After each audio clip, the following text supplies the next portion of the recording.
Hi, this is Kamera again. My first few minutes with God. Day 35, Exodus chapter 16 through 18.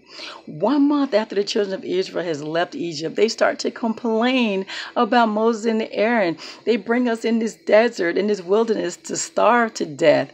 God hears their complaint and he tells Moses what he's about to do. He's going to rain down food for the children of Israel. He gives them instructions on how to take care. So, in the evening, he's going to send them quail. In the morning, he's going to send them manna. There's to collect daily, prepare daily, no leftovers.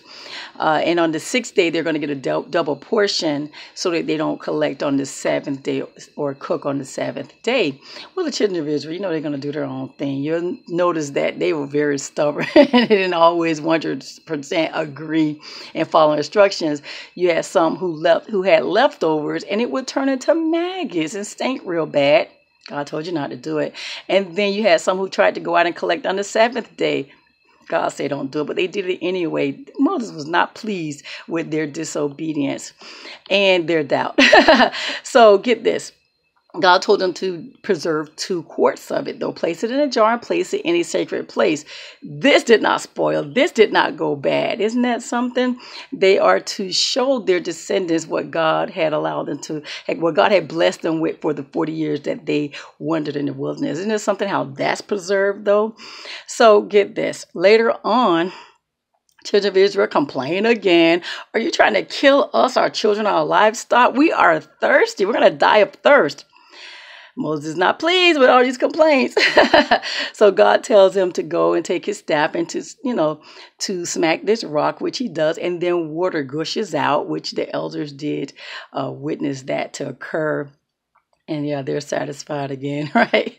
And so how about the Amalekites? They want to go against the children of Israel. So Moses tells Aaron to gather an army to go against the Amalekites while he goes up on this mountain and he holds up the staff. As long as the staff is raised, then the children of Israel are fine. They are winning. But once the staff is lowered, then they will lose. So when there are times that Moses got tired, and his two companions that went with him, Aaron and what they did was, they pulled a rock, had Moses sit on that rock, and they held his hands up. And while his hands was raised during this extended long battle, children of Israel won. So it says that Joshua overwhelmed them and defeated the Amalekites. Isn't that something? That says a lot, guys. We need to ask God for understanding. What do you want me to get out of this, Lord? But see the character of God as you read his word, guys. He's the same God now as he was back then. And so previously, Moses had sent his family to stay with his father-in-law, Jethro, in Midian. Now they're back visiting Moses. And so you had Jethro, his father-in-law, who is the priest of Midian, his wife Zipporah, and their 2 sons. Moses ecstatic, so he goes to meet them. And so Jethro, he listens to everything that God had done for the children of Israel. And he is so delighted to see that God had delivered them from Egypt, everything he was told, good and bad. And so they had a feast, of course. You had others who came along with Moses who also enjoyed that feast with them. So the next day, Moses goes to work, and Jethro, he observed everything that happened. Moses is sitting in this chair, listening to all type of disputes, complaints, and concerns from sun up to sundown. So Jethro offers some advice, and what I like about his advice is the advice was solid, but he also said, if the Lord will allow you to do this. I love the fact that he was a God-fearing man and respected God.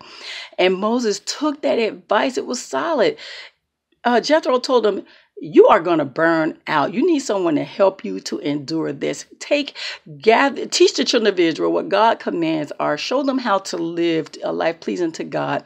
But place some capable, wise men who fear God, some honest men, and help them, have them to help you lead the children of Israel as far as listening to their disputes. And the tough disputes, they come to you and you handle them. That way they'll help you to endure some of this pressure and you won't burn out. You won't be good for anybody. So there's some good stuff in here. Lord, just help us to understand what you want us to get out of this.